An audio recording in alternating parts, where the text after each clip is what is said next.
শিক্ষার্থীগণ, শিক্ষাগৃহ চ্যানেলে তোমাদের স্বাগত।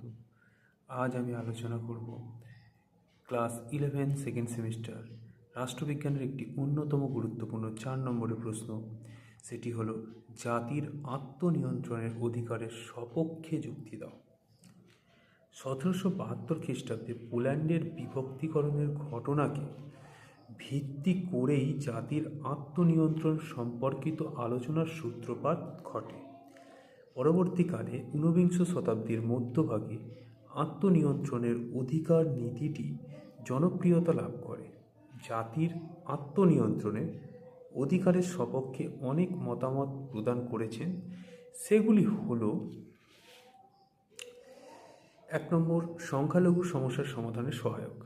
মার্কিন রাষ্ট্রপতি উইলসনের বক্তব্য হল, প্রতিটি জাতির আত্মনিয়ন্ত্রণের অধিকার বিশ্বজনীনভাবে মেনে নেওয়া প্রয়োজন, কারণ এর ফলে সংখ্যালঘু সমস্যার সমাধান হবে এবং তাদের মধ্যে দ্বন্দ্ব, বৈরীভাব প্রভৃতি শেষ হয়ে পৃথিবী থেকে যুদ্ধের ভয় দূর হবে। 2 নম্বর, গণতান্ত্রিক শাসন ব্যবস্থার পক্ষে উপযুক্ত। জন স্টুয়ার্ট মিলের মতে, বহুজাতিক রাষ্ট্রে জনগণের মধ্যে পারস্পরিক সদ্ভাব ও সম্প্রীতি থাকে না। তাই গণতান্ত্রিক শাসন ব্যবস্থার সাফল্যের জন্য মিল এক জাতিভিত্তিক আত্মনিয়ন্ত্রণের অধিকারকে স্বীকার করে নেওয়ার পক্ষে যুক্তি দেখান। 3, জাতীয় গুণাবলীর বিকাশে সহায়ক।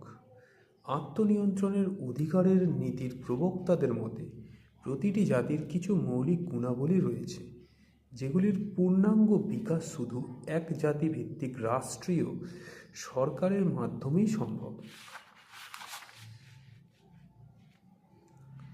4, বিশ্ব সংস্কৃতির বিকাশে সহায়ক। প্রতিটি জাতির নিজস্ব রাষ্ট্র ও সরকার থাকলে সেই জাতির সভ্যতা ও সংস্কৃতি দ্রুত বিকশিত হয়। এইভাবে বিশ্বব্যাপী সভ্যতার বিকাশে বিভিন্ন জাতির মধ্যে সুস্থ প্রতিযোগিতার মাধ্যমে বিশ্ব সংস্কৃতির সমৃদ্ধি ও অগ্রগতি সম্ভব। 5 নম্বর পয়েন্ট, জাতিগত সংঘাতের সম্ভাবনা হ্রাস। আত্মনিয়ন্ত্রণের অধিকার স্বীকৃত হলে বা এক জাতি এক রাষ্ট্র নীতি অনুসারে রাষ্ট্র গঠিত হলে জাতিগত সংঘাত বা বিরোধের আশঙ্কা দূর হয়। তো আমি এই বিষয়টা বলে দিই যে জাতির আত্মনিয়ন্ত্রণ বলতে বোঝায় যে কোনো একটি দেশ যে ক্ষেত্রে কোনো একটা জাতির ওপর ভিত্তি করে গঠিত হয়, তবে সেই জাতির আত্মনিয়ন্ত্রণ বলে। তো এই আত্মনিয়ন্ত্রণের পক্ষে কিছু যুক্তি আছে। তো এখানে শুরুতে বলা দরকার যে 1772 খ্রিস্টাব্দে পোল্যান্ড যেভাবে বিভক্ত হয়েছিল, তাকে বিভিন্ন দেশ যেভাবে নিজের স্বার্থের মতো ব্যবহার করেছিল, কিন্তু সেই রাষ্ট্রটি গণতান্ত্রিক ছিল। তো সেই থেকে মানুষ শিক্ষা নিয়েছিলাম। পরবর্তীকালে ঊনবিংশ শতাব্দীর যে মধ্যভাগে এই নীতিটি জনপ্রিয় হয়।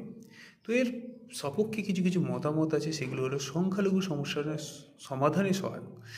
এটি উইলসনের মার্কিন যে রাষ্ট্রপতি ছিলেন উইলসন, তার মতে প্রতিটি জাতির আত্মনিয়ন্ত্রণের অধিকার বিশ্বজনীনভাবে মানে সারা বিশ্বের দিক থেকে মেনে নেওয়া প্রয়োজন, কারণ এর ফলে কী হবে, সংখ্যালঘু সমস্যার সমাধান দূর হবে এবং উভয়ের মধ্যে যে একটা রেষারেষি বা দ্বন্দ্ব, সেই জিনিসটা দূর হবে এবং যার ফলে যুদ্ধ জাতীয় জিনিসগুলো থেকে দূর হতে পারে।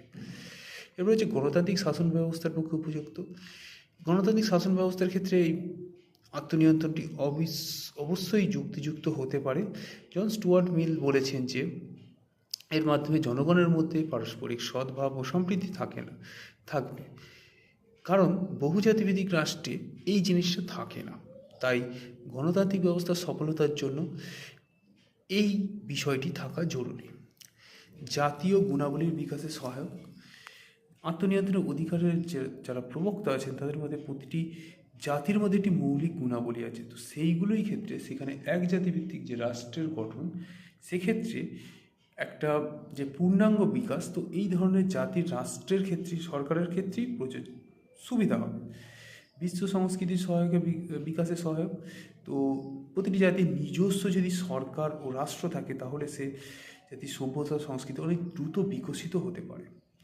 তো জাতিগত সংঘাতের সম্ভাবনাও হ্রাস হয়।